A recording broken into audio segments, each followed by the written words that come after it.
Peggy 7.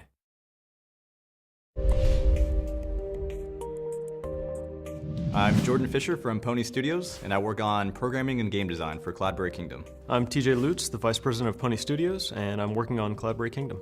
We wanted to make a game that was like a classic platformer that never had to end, so we could just play it forever and, never go back into real life. TJ and I met way back in first grade. He was sort of a big jock at the time, and I was already a computer geek, but we had this common ground where we would play video games together all the time. Ever since I met Jordan, we've been coming up with silly ideas for games.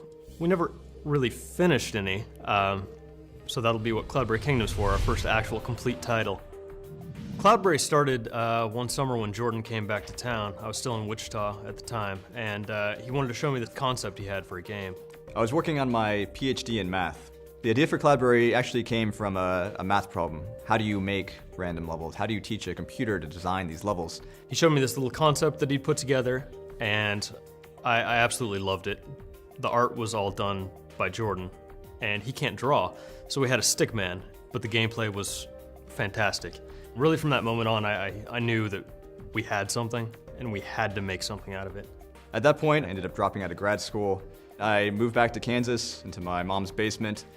TJ moved in as well. It was kind of awkward. And we started working on really polishing up this demo, getting it ready for a competition that Microsoft was holding called Dream Build Play.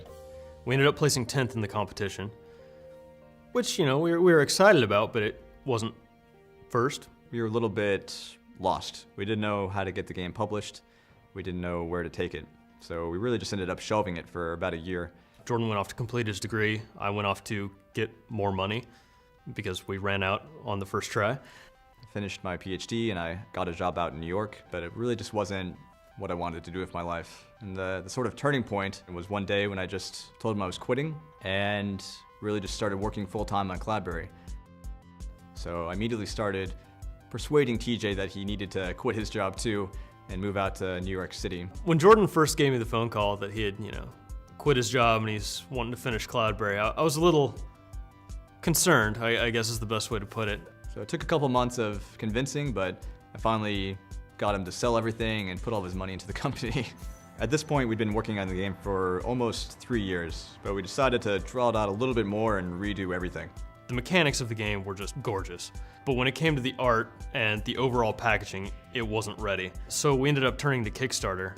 We got a lot of positive feedback. A lot of people seemed to really enjoy the game. So we brought on a really amazing art studio, Tiger Hair Studios. That's when our support really exploded for Cloudberry. And we took the game out to E3 once we were happy with it, and Ubisoft saw it and was really excited about it. We partnered up, and they've been helping us get distribution deals and all sorts of stuff ever since.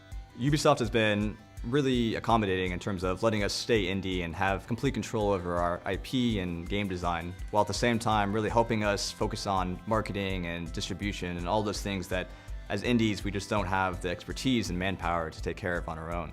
When I started working full-time on Cloudberry, I knew I needed a lot of help. We met Michael, who's our biz guy, and he really just started trailblazing for us. Me and my friends used to daydream about making games and testing games. So when I met Jordan and the opportunity arose, I jumped on it. There have been 2 programmers working on the project, me and Oleg Kozhushnyan. We can't actually say his name, but it's something Russian. Making games is all I've ever wanted to do. It's one of the main reasons why I got into programming in the first place. It's almost impossible to make a game on your own, and it's just so much more rewarding to work with a great team to bring your game to life. TJ and I have been working on this game for 4 years together. We're business partners, we've put all of our money together. At this point, we're living together in some guy's basement. Really, we spend every waking minute together. But still, it's really great to have your best friend working on this project and just covering your back whenever you're messing up. Without Jordan, really, there's no way I would even be here. I'd still probably be working construction and hating being in Kansas. What I'm really excited about is seeing how far human players can go. We can see the computer beat really crazy levels, but I really want to know how far will Cloudberry push gamers? It draws people in that aren't really even gamers. There's some sort of hypnotic quality to it, and people just kind of gravitate towards it, and it's really exciting for me to see. I would make a game again in a heartbeat. It has been the most fulfilling thing I've done with my life so far. Cloudberry Kingdom will finally be available in spring 2013. On Xbox 360, PlayStation 3, Wii U, PlayStation Vita, and Steam.